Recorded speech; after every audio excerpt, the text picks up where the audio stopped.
Good evening. It's the story that is still going on this week, even tonight, as residents of one Florida town are afraid to go to sleep in their beds for fear a new sinkhole could swallow them up.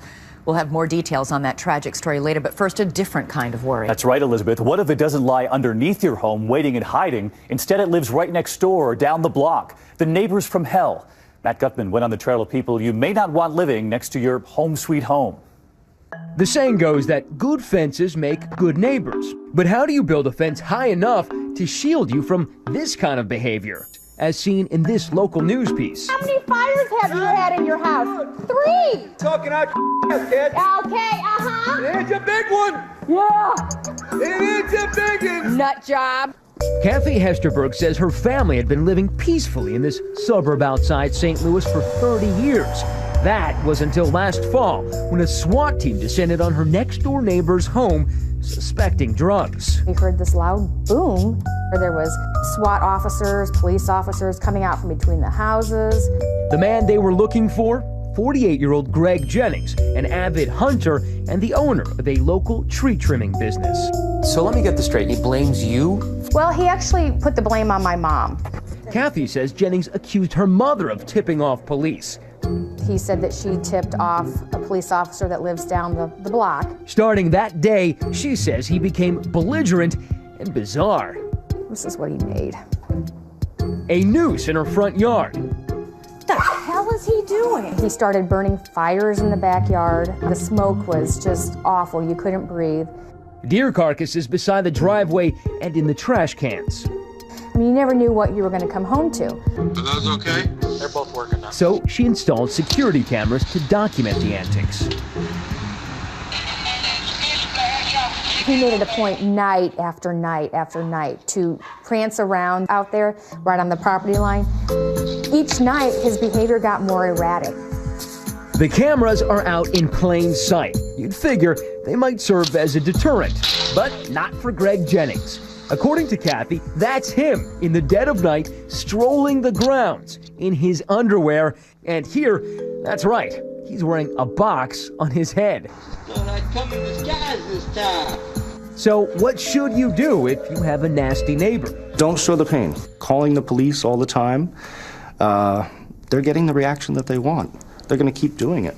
And what do you do if not even the police can help you? Kathy says she called them dozens of times. If we don't have a specific law violation, we can't do anything other than try and mediate between the two parties. It's a fine line between being a neighborly nuisance and winding up in handcuffs. Jennings seems to know exactly how to navigate that gray area. The limits of the law don't help, victims. It covers bullies. Would you say he's a bully? Oh, yeah. And that can hurt, says Shark Tank's Barbara Corcoran, and she knows real estate.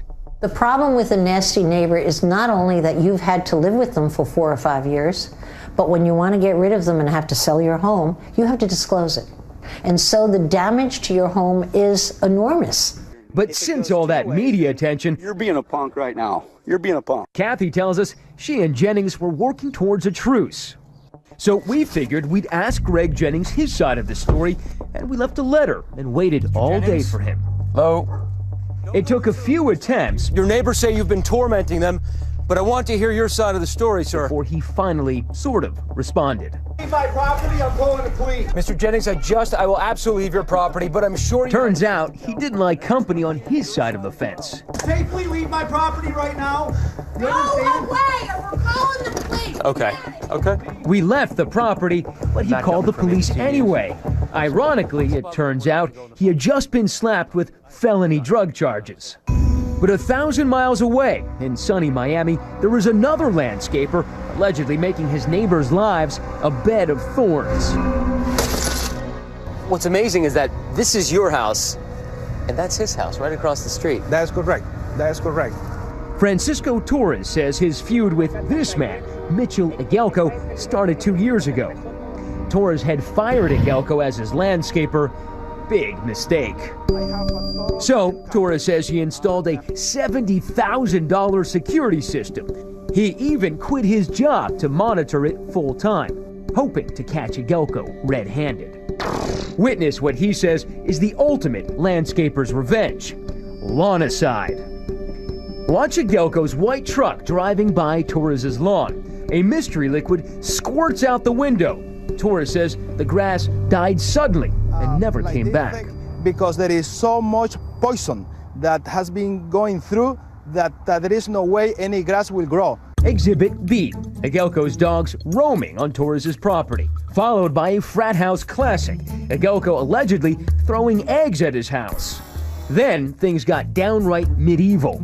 Torres says these are nails catapulted from Agelko's truck onto his driveway. He hurled rocks.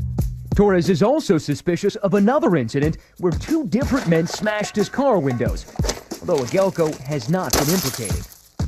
After calling police 40 times that year, Torres finally got a restraining order. Agelko was arrested for criminal mischief and stalking and is currently awaiting trial. So we decided to try and ask Agelko himself why he has such hostility for his neighbors. Hi, Mr. Agelko. How are you? My name is Matt Gutman. I'm from ABC News. Right. Nice to meet you. I'm not interested coming out. But I have just a couple of questions. Your neighbors say that you've been terrorizing them. I wonder if you have any answers for them.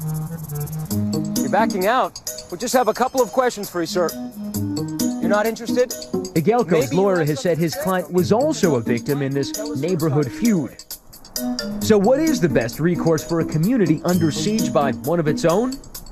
When you get to that point where you've tried reasoning with someone, you've tried being friendly, you've done everything, if you need to fight fire with fire, and you can do it in a socially responsible, lawful manner, I say go for it.